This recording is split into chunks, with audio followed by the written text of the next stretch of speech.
May is Military Appreciation Month, so Feeding Northeast Florida is raising awareness about food insecurity and hunger within our local military community. Joining me now, Sara Dobson, the Director of Development of Feeding Northeast Florida, and Mike O'Brien, the Executive Director of the Greater Jacksonville USO. Thank you both for talking with us this morning. Morning. Thank you for having us. Sara, I want to start with you. Can you break down the impact of food insecurity among the military community here throughout Northeast Florida, Southeast Georgia? Yes. So the Department of Veterans Affairs estimates that between 8 and 25% of our veterans in this country are food insecure. So that equates to about 3,000 to 9,000 individuals who have served in our U.S. military here in the First Coast who are currently struggling with hunger to some degree. Then on the active duty military side, the Greater Jacksonville USO reports that there are about 7,500 active duty military who are also food insecure to some degree. How does this happen?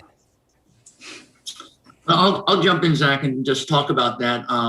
The young enlisted military families, they get married earlier, they have children earlier than the civilian population, and quite honestly, their incomes are pretty low. An E3 makes about $23,000, $24,000, and oftentimes the spouse, cannot work because they can't afford childcare. So a family of three, a family of four is living on that kind of income, and it's really, really tight.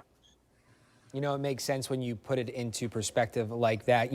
As you know, I'm not telling you anything you don't know when it comes to this being a military town. This is a huge military area. People are going to want to help out. How can people get involved? How can people help these people who need it most?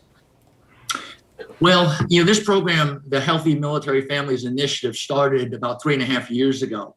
And Feeding Northeast Florida was right there from day one as we started planning this initiative. Right now, we're addressing about 140 vetted young enlisted families, like I mentioned, that are receiving fresh fruits, vegetables, and lean meats twice a month. So that's anywhere from $300 to $400 that they're not spending in the commissary.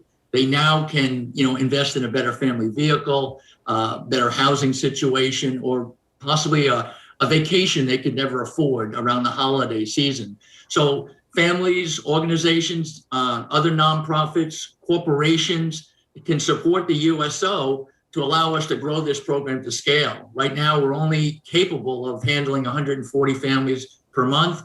Like Sara mentioned, though, our data shows there's over 700 families that would qualify for this program. So the support at jaxuso.org is a great way to get started. And I'm sure after people see this, they are going to be stepping up to the plate, helping any way they can. Mike, I'm going to ask you first for more information. Where can people go to help out with USO? And then Sara, same goes for you. Yeah, jaxuso.org. Just go online and you can see, you can contribute online. You can also volunteer.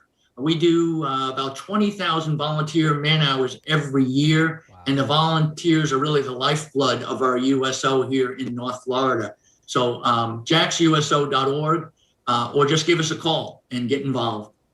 Sara? All right. And we also, part of what Feeding Northeast Florida does is support other organizations as well that touch that veteran community, similar to what Mike explained with the active duty military. So we could absolutely use the help volunteering. As Mike said, if you have the time and are able, come volunteer for Feeding Northeast Florida, advocate for our veterans and military families. And then if you are able, donate.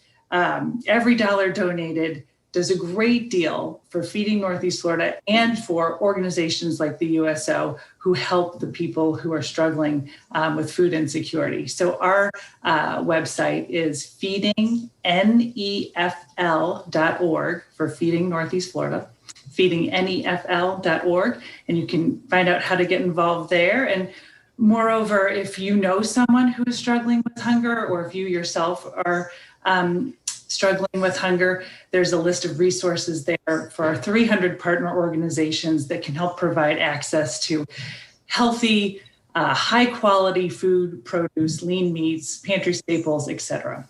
Sara and Mike, thank you both very much. Thank you. My pleasure.